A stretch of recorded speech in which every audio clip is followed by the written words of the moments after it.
अच्छा, मुझे क्या लगता है ना कि मुझे इंसानों से ज़्यादा ना जगहों से और चीज़ों से बहुत लगाव रहता है। और ऐसी ही चीज़ों में से एक चीज़ है मेरा कमरा। वो जगह जो मुझे बहुत अपनी सी लगती है। तो जिस रोज़ मैं उस जगह को छोड़ रही थी ना, उस रोज़ ये लिखने की कोशिश की थी कि जब दिन भर दुनिया से छुप कर खुद की तरफ लौटती हूँ तो मेरा कमरा मुझे अपना सा लगता है। जब दिन भर दुनिया से छुप कर खुद की तरफ लौटती हूँ तो मेरा कमरा मुझे अपना सा लगता है। जब दिल सुकून चाहता है और मन शांति चाहता है तो मेरा कमरा मुझे अपना सा लगता है। और फिर जब कभी खुशी के आंसू बहाती हूँ तो मेरा कमरा मुझे अपना सा लगता है। अच्छा, आप में से कितने लोग हैं जिन्होंने अपना शहर छोड़ा हुआ है? मुझे क्या लगता है ना कि अपने शहर की ना एक खुशबू होती है, और वो खुशबू तब महसूस होती है जब आप उस शहर को छोड़ दो। और जब वो खुशबू का आप एहसास लोगे ना, आपके पास आती हैं बहुत सारी यादें। और उन यादों में से एक याद होती है शायद वो कोना, उस घर का कोना जहां आपने खुद से मुलाकातें करी होंगी।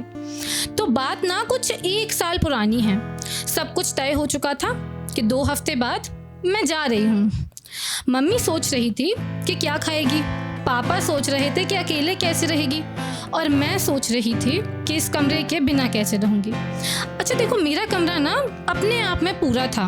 बेड के पास charging point, road side window जहाँ से चांद घंटों मुझसे बात किया करता, और एक बड़ा सा फ्लोर जहाँ खूब पड़ी रहती और अपने ख्यालों में गुम रहती।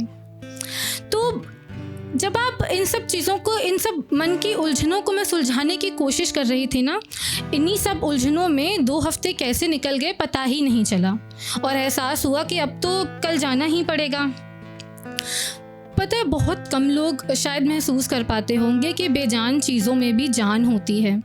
क्योंकि उस रात मैंने अपने कमरे की हर एक चीज़ को खुद से बात करते हुए सुना था। मेरे कमरे की वो चारों दीवारें मुझसे पूछ रही थी कि तुम रह लोगी क्या। वो चांद भी पूछ रहा था कि तुम सह लोगी क्या। मैं अपने आंसुओं को पोंछकर अपने सवालों का जवाब ढूंढती उससे पहले ही सुबह हो गई थी। सुनो, ये सामान बैग में रखो, ये बैग बाहर रखो, बेटा अपना ध्यान रखना। ट्रेन आई, स्टेशन आया, अपने बहुत सारी यादें, वो बहुत सारे बैग और अपने कमरे की उस आदत को उठाकर ट्रेन में चढ़ा दिया।